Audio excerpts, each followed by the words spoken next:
რას დავდივით, იმაზეც ვაკეთებ და იმაზე მოკლედ დროში. შეიძლება მართლაც ევროპაც გავავოცოთ. Поздравляю весь личный состав. კარგი მანევრია ძალიან. დიაპოვნებაში გადაცემდა. ვაშა გადაცემის სახელით მოგესალმებით. თენგიზ გოგოტიშვილის პოდკასტი. გვიყურეთ, მოგვიწონეთ, გამოგვიწერეთ და მოგწერეთ. YouTube-ზე, Facebook-ზე, Instagram-სა და TikTok-ზე.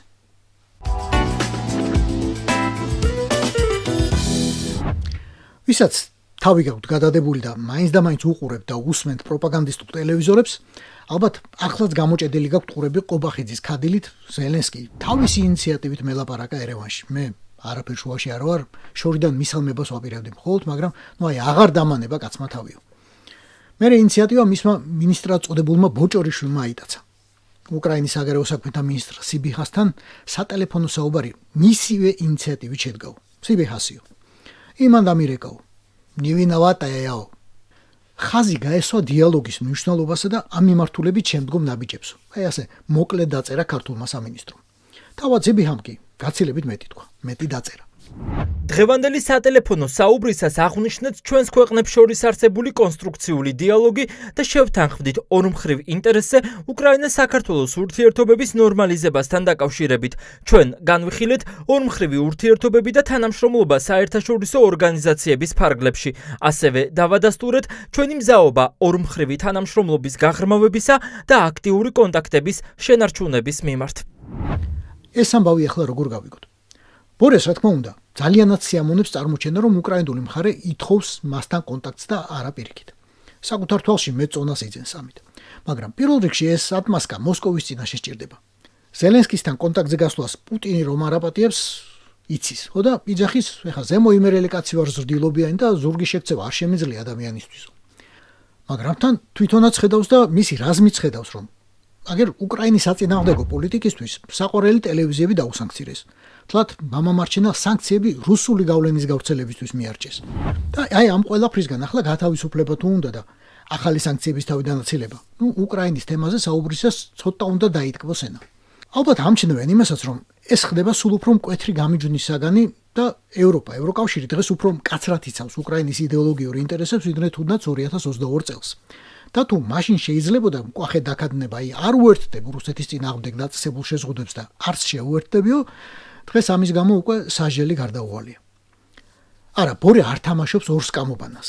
შეიძლება უნდა კიდეც, მაგრამ ვერ თამაშობს.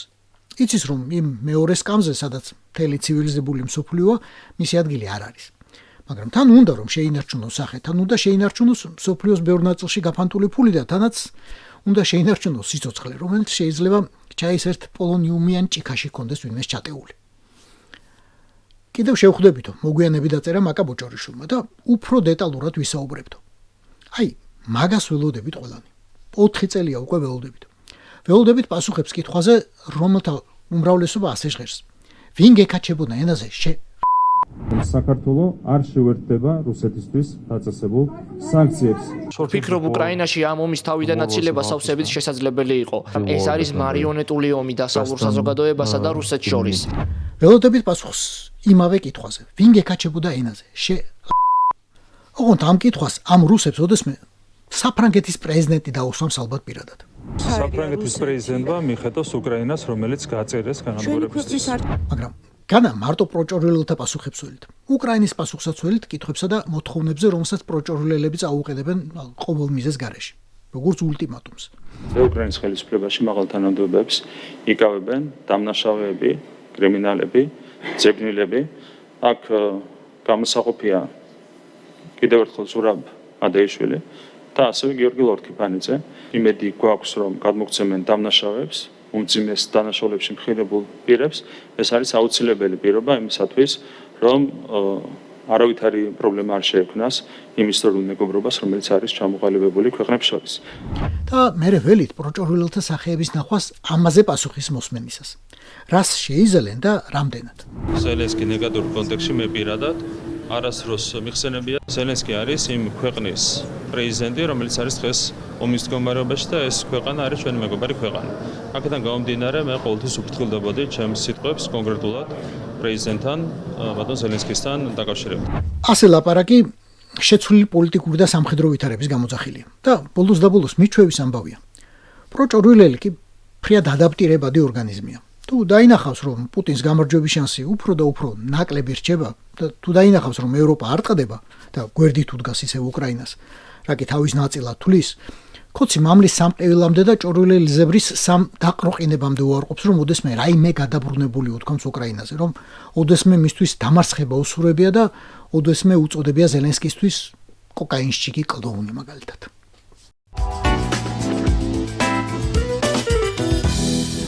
7 მაისს გამთენიისას ლატვიის საში რუსეთის მხრიდან დრონები შეფრინდა. ასეთი გაფრთხილება აღმოსავლეთ ლატვიის ყველა მაცხოვრებელმა მიიღო და უნდა გითხრათ, რომ უბედური სისტემაა. გინდაც ხმა გქონდეს გამორთული ტელეფონში, ისე აგიწიყვდება ტელეფონი, რომ მკვდარს ააყენებს. მოკლედ გააღვიძეს ორი რაიონის მცხოვრებები, ფრთხილად იყავი და თავი შეაფარეთო. ოღონდ მე ცოტა გვიან მოუვიდათ.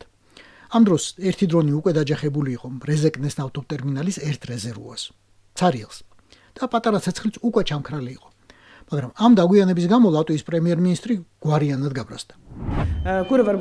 ვისაც არ უნდა ეკუთვნოდეს დრონები, ეს მაინც რუსების მიერ დაწყებული სასტიკი ომის შედეგია და ლატვიის საზოგადოება მომავალშიც მზად უნდა იყოს ასეთი ინციდენტებისათვის. ამჯერად რეზეკნეს რეგიონში დაგვიანდა გაფრთხილების სატელეფონო სიგნალის გაგზავნა მოქალაქეებისთვის და ამის გამო თავდაცვის სამინისტროსგან განმარტებას ველოდები. გაფრთხილება მხოლოდ იმის შემდეგ გავრცელდა, რაც დრონი ჩამოვარდა. თუმცა სამხედროები მას თვალს იქამდეც ადევნებდნენ. თეორიულად არის შანსი, რომ დრონები მართლა უკრაინული იყოს. არის შანსი ისინი რუსებს ელექტრონულად გადაეჭირათ და მერე კურსი აერიათ მათთვის. მაგრამ ერთ-ერთი მაინც და მაინც ნავთობტერმინალს როგორ მოხვდა, ეგ კი ასახსნელია. გადაჭერილ და სიგნალ ჩახშობილ დრონებზე როგორც წესი კონტროლი საერთოდ იკარგება და მერე მათი მიმართვა მაინც და მაინც მოწინააღმდეგის კრიტიკული ინფრასტრუქტურისკენ ტექნიკურად რთული საქმეა. თან ეს ლატვიური ტერმინალი რუსეთის საზღვრიდან 40 კილომეტრში მდებარეობს და რუსისთვის ჯერ გადაჭერა, შემდეგ კი ასეთი სიზუსტით მართვა ამ დისტანციაზე ნაკლებად სავარაუდო უნდა იყოს. არსებობს კიდევ ერთი თეორია, რომელიც ამას ახსნის. უკრაინულ დრონს ხელოვნური ინტელექტი მართავს და იგი დაპროგრამებულია ნავთობტერმინალის დასაბამად. ამიტომ გზად რაღაც მსგავსი ინფრასტრუქტურა დაინახა და დაეჯახა დაარტყა. ეს ახსნაც არის.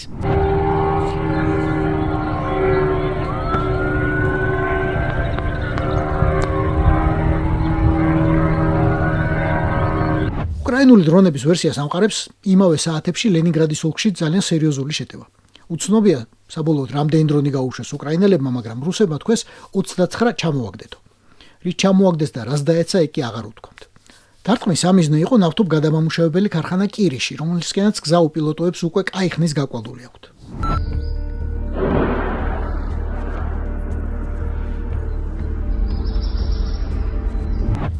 როგორც არის და რაც არის. მეორე დრონი ეძებეს და უკვე სხვა რაიონში მიაგვლიეს. სამხედროებმა თქვეს, ჩვენ თავიდანვე ავწიეთ აერში გამანადგურებლები ლატვიაშსა და ლიეტუვაშიც, მაგრამ სრულად და დრონების ჩამოგდება არ დაგვჭირდაო. საუბარია ფრანგულ და პორტუგალიურ გამანადგურებლებზე, რომლებიც ამჟამად მორიგეობენ ბალტიის ცაში ნატოს სახელით. ფრანგები განთავსებულები არიან ლიეტუვაში და პორტუგალიელები ესტონეთში. და პრაქტიკულად ყოველ დღე წაიკითხავთ ცნობებს, რომ ან ერთი ავიაბაზიდან, ან მეორიდან ნატოელები აფრინდნენ და გაეკიდნენ რუსულ მზვერავ თვითმფრინავს, რომელიც ამ ქვეყნების საჰაერო სივრცეში ან მარტო მიფრინავდა, ან რუსული გამანადგურებლების ესკორტით. სროლამდე როგორც წესი არ მიდის ხოლმე საქმე. რუსი რომ ხედავს, რომ ნატო ფრთას უქნევს და ქიშ-ქიშ უძახის, მერე ტრიალდება და მიდის. ფორმაში ინარჩუნებს ნატოს. დღეს ცარიელიავზეა ხვალ შეიძლება სავსე იყოს. საფრთხე არის რეალური და საუბარი ბალტიის ქვეყნებზე რუსეთის შესაძლო შეტევის შესახებ სულ უფრო ხშირად ისმის ხოლმე. მართალია, საზღვრებთან ჯარის კონცენტრაცია ჯერ არ შეინიშნება, მაგრამ რუსებს დაწყებული აქვს სამხედრო ინფრასტრუქტურის მოწყობა და გეგმავენ პირადი შემადგენლობის რიცხვის გაზრდასაც. გეგმავენ. ეგ ეგრეთ წოდებული კონვენციური ომისთვის. დრონების გაშვებასა და სხვა მამაძაღლობებს კი რა უშლის ხელს. მე შეიძლება რაკეტებზე გადავიდნენ თუ ნახეს, რომ პასუხს მაინც არავინ არ უბრუნებს. ამავე რეგიონებში ღამის განგაში 3 დღის ადრეც გამოცხადდა. უკრაინელები მაშინაც უტევდნენ ლენინგრადის ოლქის ინფრასტრუქტურას. იქამდე 25 მარტს ლატვიაში შემოფრინდა და დაუსახლებელ ადგილას ჩამოვარდა გზააბნეული უკრაინული დრონი. ეს დადასტურებულია. ამ ყველაფრის პასუხად ლატვიისა და ესტონეთის არმიებმა და ნატომ დაიწყეს საჰაერო თავდაცვის წვრთნები. დრონების ჩამოყრის ვარჯიშში ჩაერთნენ ფრანგები, კანადელები და სხვები, ვინც იქ არიან განთავსებული. აი ასე ნელ-ნელა იცვლება ცხოვრება რუსეთის მოსაზღვრედ, ნატოს ქვეყნებშიც კი. არა, ომი მათ არ უნდათ, მაგრამ იძულებულები არიან მოემზადონ. ოფიციალური მონაცემების თანახმად, ამ მომენტში ლატვიის მოსახლეობის 25%-ს აქვს მოწყობილ ბუნკერებში თავის შეფარების საშუალება, 1600 ბუნკერში. მოწყობილად ითვლება ბუნკერის სტრატეგიული მარაგით, მათ შორის წყლით, საკვებითა და მედიკამენტებით, კანალიზაციით, საწოლებით. ქვეყანა დაჩქარებული ტემპებით აწყობს ახალ თავშესაფრებს და ამისთვის ფულს გამოყოფს არა მხოლოდ ლატვიის მთავრობა, არამედ ევროკავშირიც და საკმაოდ დიდ ფულს. ერთი რაც კარგია ამ ყველაფერში. შეტევის გამო სწავლა გადაიდო 2 რაიონის სკოლებში. თუმცა ბავშვებს ემუქრებიან, რომ ამ გაცდენებს რომელიმე დასვენების დღეს აგანაზღაურებინებთ. წესრიგის ხალხია, რა უნდა ელაპარაკო ამათ. ეს იყო ვაშე გადაცემა. თენგიზ გოგოტიშვილის პოდკასტი. გვიყურეთ, მოგვიწონეთ, გამოგვიწერეთ, მოგწერეთ. YouTube-ზე, Facebook-ზე, Instagram-სა და TikTok-ზე. რას დავიდით? იმაზე რაც ვაკეთებ და იმაზე მოკლედ დროში. შეიძლება მართლაც ევროპაც გავაუწყო. Поздравляю весь личный состав.